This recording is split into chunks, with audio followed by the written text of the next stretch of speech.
ಉಡಾಯಿಸೋ ಖಾರ ಬಣ್ಣ ರುಚಿಯನ್ನು ನೀಡುತ್ತದೆ. ಮೆಣಸಿನ ಪುಡಿ ಚಿಂದಿ ಉಡಾಯಿಸೋ ಖಾರ ಬಣ್ಣ ರುಚಿ.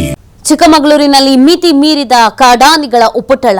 ಬೆಳ್ಳಂಬೆಳಗ್ಗೆ ಮನೆ ಬಳಿಗೆ ಕಾಡಾನೆ ಎಂಟ್ರಿ.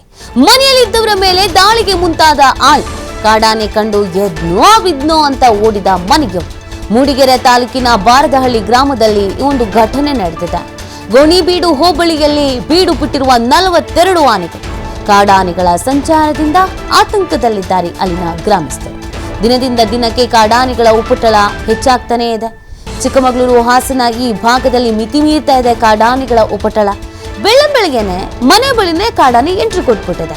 ಮನೆಯಲ್ಲಿದ್ದವರು ಎದ್ನೋ ಬಿದ್ನೋ ಅಂತ ಓಡೋಗ್ಬಿಟ್ಟಿದ್ದಾರೆ. ಯಾಕಂದ್ರೆ ಮನೆಯಲ್ಲಿದ್ದವರ ಮೇಲೇನೆ ದಾಳಿಗೆ ಈ ಆನೆ ಮುಂದಾಗಿದೆ. ಮನೆಯವರು ಎದ್ನೋ ಬಿದ್ನೋ ಅಂತ ಓಡ್ ಹೋಗ್ಬಿಟ್ಟಿದ್ದಾರೆ ಜೀವ ಉಳಿಸ್ಕೊಳ್ಳೋದಕ್ಕೆ ಅಂತ. ಪ್ರತಿನಿತ್ಯ ಹೀಗೆ ಆಗ್ಬಿಟ್ರೆ ಹೇಗೆ ಅಂತ ಪ್ರಶ್ನಿಸ್ತಾ ಇದ್ದಾರೆ. ಎಲ್ಲಾದ್ರೂ ಹೊರಗಡೆ ಹೋಗೋದು ಬಿಡ್ಲಿ, ಮನೆಯಲ್ಲಿದ್ರೂ ದಾಳಿ ಮಾಡುತ್ತೆ ಅಂದ್ರೆ ಹೆಂಗೆ ಅನ್ನೋದು ಅವ್ರ ಪ್ರಶ್ನೆ. ಮೂಡಿಗೆರೆ ತಾಲೂಕಿನ ಬಾರದಹಳ್ಳಿ ಗ್ರಾಮದಲ್ಲಿ ಈ ಘಟನೆ ನಡೆದಿರೋದು ನೀವು ದೃಶ್ಯದಲ್ಲಿ ಗಮನಿಸ್ತಾ ಇದ್ದೀರಾ. ಗೋಣಿಬೀಡು ಹೋಬಳಿಯಲ್ಲಿ 42 ಆನೆಗಳು ಬೀಡು ಬಿಟ್ಟಿದೆಯಂತೆ. ಒಂದಲ್ಲ ಎರಡಲ್ಲ, 42 ಆನೆಗಳು.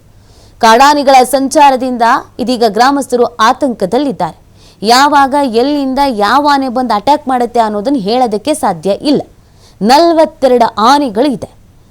ಮನೆಯಿಂದ ಹೊರಗೆ ಹೋಗೋಕ್ಕೂ ಆಗಲ್ಲ, ಮನೇಲಿರೋಕ್ಕೂ ಆಗಲ್ಲ, ಮಕ್ಕಳನ್ನ ಸ್ಕೂಲಿಗೆ ಕಳ್ಸೋಕ್ಕೂ ಆಗಲ್ಲ, ಕಾಲೇಜಿಗೆ ಕಳ್ಸೋಕ್ಕೂ ಆಗಲ್ಲ. ನೋಡಿ, ಇದು ಮನೆ ಬಳಿ ಬಂದಿರೋದು. ಮನೆಯಲ್ಲಿದ್ದವರು ಗಾಬರಿ ಆಗ್ಬಿಟ್ಟಿದ್ದಾರೆ. ಇದೇನಪ್ಪ ಅಂತ ಹಿಂದೆ ಮುಂದೆ ಎಲ್ಲ ಕಡೆ ಆನೆ ಓಡಾಡ್ತಾ ಇದೆ.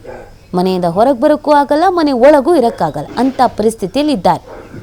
ದಯಮಾಡಿ ನಮಗೊಂದು ಸೂಕ್ತ ಪರಿಹಾರ ಕಲ್ಪಿಸ್ಕೊಡಿ ಅಂತ ಇದೀಗ ಕೇಳ್ಕೊಳ್ತಾ ಇದ್ದಾರೆ. ಅರಣ್ಯ ಇಲಾಖೆಗೆ ಸಾಕಷ್ಟು ಬಾರಿ ಮನವಿನೂ ಮಾಡಿಕೊಂಡಿದ್ದಾರೆ.